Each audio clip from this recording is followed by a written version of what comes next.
Lep pozdrav iz mojega najnovejšega priljubljenega gozdnega kotička. Danes sicer ni sončka, ampak tudi oblačno vreme in rahel dež prinašata eno tako posebno dišečo svežino. Med sprehodom razmišljam, kako gozd ni samo prostor za sprehod in umirjanje, temveč tudi prostor za izmenjavo informacij. Prostor nevidnega dialoga, ki poteka med nami in naravo skozi vibracijo. Ponavadi, ko vstopimo v gozd, prinašamo s sabo kaos vsakdanjega življenja in potem posrkamo informacije iz narave o naravni harmoniji, kar nam omogoča, da se sprostimo, umirimo in prizemljimo. Torej, komunikacija vsekakor poteka v obe smeri.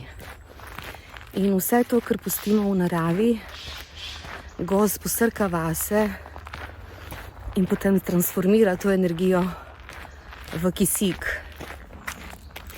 Zdaj si pa predstavljajte, kakšen kisik bi dihali, če bi vstopali v gozd že umirjeni in brez skrbi vsakdanjega življenja.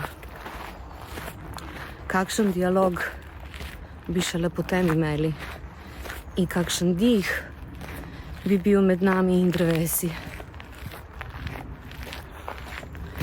Tukaj bi rada pravzaprav poudarila pomen domišljije. Brez domišljije bi življenje bilo resnično dolgočasno. Vedno znova bi ponavljali iste izkušnje in nič novega doživeli. Domišljija nam pa pravzaprav širi percepcijo, tako da lahko gozd doživimo in vidimo ne samo kot kuliso za sprehod, ampak kot živ prostor, ki ves čas z nami komunicira. Tako da negujte svojo domišljijo, igrajte se z njo, kajti domišljija je ta, ki odpira vrata novim izkušnjam.